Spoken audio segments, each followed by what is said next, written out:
Hey everybody, KC here.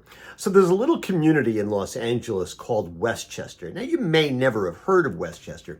It's sort of wedged in between Los Angeles International and Marina Del Rey. And just to the west of Westchester is Playa del Rey and the Pacific Ocean. Now, as it happens, Westchester is a community that I'm sort of familiar with. It's home to Loyola Marymount University, which is where I graduated in 1977. Yep, 47 years ago. I think I may have a big anniversary or big reunion coming up. Now, I get back to Loyola Marymount every year or two. Whenever I'm in Los Angeles, if I have the opportunity, I try to drive by, park on campus. I like to walk around, and it just makes me feel good. It was a place where I was incredibly happy. I love that place a lot. Now, in a lot of ways, the school doesn't really resemble the one I went to. It has grown enormously since I was there. There are places that it doesn't look anything like the school I went to, but there's enough that's familiar there just to give me a real sense of comfort as I walk around the campus. Now, it's funny, the first year I went to Loyola Marymount, I actually didn't have a car, which made me sort of an anomaly on campus. So if I wanted to go to the store, go to a movie, I had to walk. And in fact, my first job when I was working, when I was out there, was working for a retailer down in Marina Del Rey. And so I would hike the 2+ miles down to Marina Del Rey, through the Westchester neighborhood, and then down Lincoln Boulevard. And then I'd work, and then I'd hike back. Got a lot of exercise during those times. Now, I've been thinking about Westchester because there was a story in the Los Angeles Times over the weekend about a small Vons store that's in Westchester, not far from LMU, which is one of the stores that will be divested, sold to C&S Wholesale Grocers, if in fact the merger of Kroger and Albertsons is allowed to go through. For those of you who may not know, Vons is owned by Albertsons. Now, the LA Times writes, although Vons is a chain, the Westchester Vons has pulled off an unlikely transformation into a local store, earning its place in the community, residents say. It's the kind of store that locals walk to, and the Times writes, the store is convenient, but its real value comes from its role as a community hub. Nestled among residential streets, a charter school, and a yoga studio, it's smaller than average and attracts mostly local customers. Times goes on. It is unknown what the new owner, which operates 2 grocery chains in other parts of the U.S. and a network of warehouses, would do with the undersized Vons in Westchester.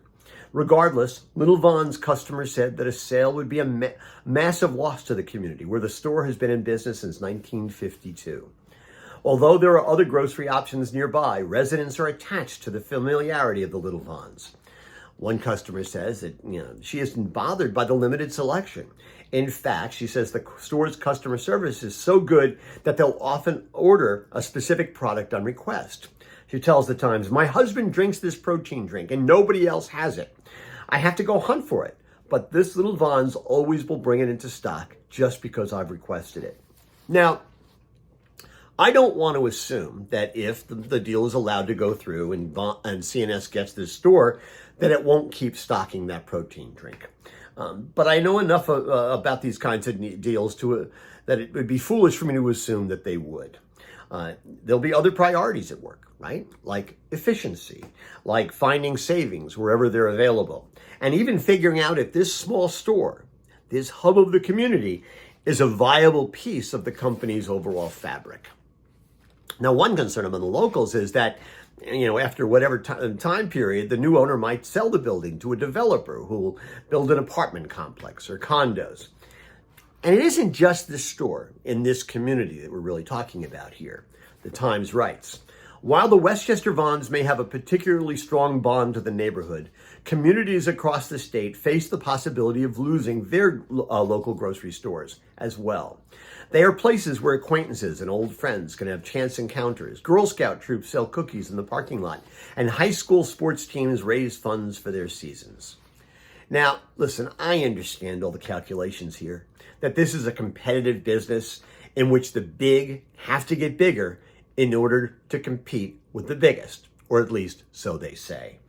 I understand that in such an environment, efficiency almost always will be prioritized over effectiveness. and especially over the small kind of niche operations that may not mean that much to the bottom line, but have an enormous meaning to the bottom lines of people's lives.